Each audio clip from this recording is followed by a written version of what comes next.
আমার ভারতবর্ষ। কবি বরুণ হালদার। ঐতিহ্য, আত্মবিশ্বাস, সহনশীলতা এবং গর্বের এক টুকরো কাপড়ের নাম পতাকা। এক প্রজন্ম থেকে আরেক প্রজন্ম সব রকম ভালো থাকার নাম স্বাধীনতা।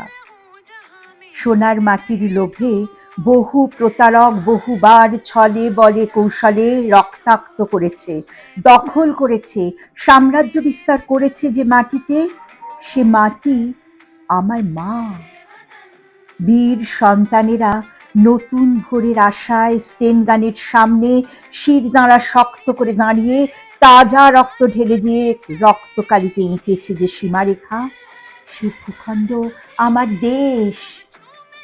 মাতৃভক্তিতে অটল সন্তান কালকুঠরির অন্ধকার ঘরে উজ্জ্বল দিনের স্বপ্ন দেখে হাসতে হাসতে ফাঁসির দড়ি পড়ে পরাধীনতার শৃঙ্খল মুক্ত করেছে যে মাটি, সে দেশ আমার মাতৃভূমি।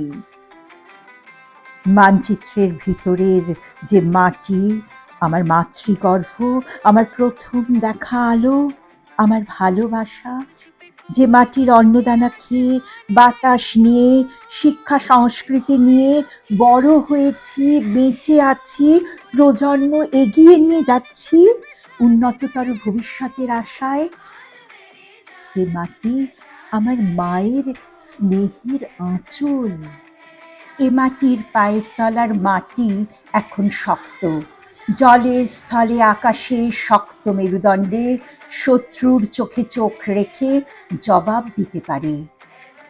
মায়ের প্রতাপে আমি গর্বিত।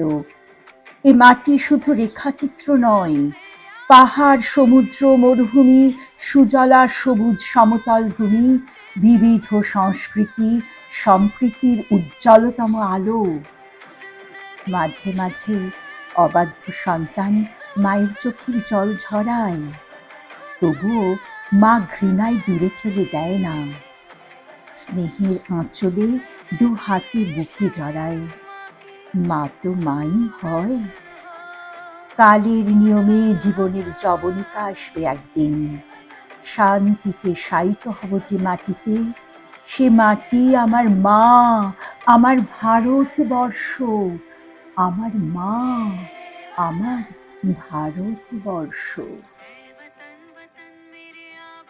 শেষ হলো কবিতা আমার ভারতবর্ষ।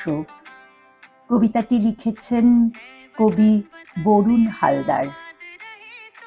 আশা করি প্রজাতন্ত্র দিবসের প্রাক্কালে এই কবিতাটি তোমাদের ভালো লাগবে।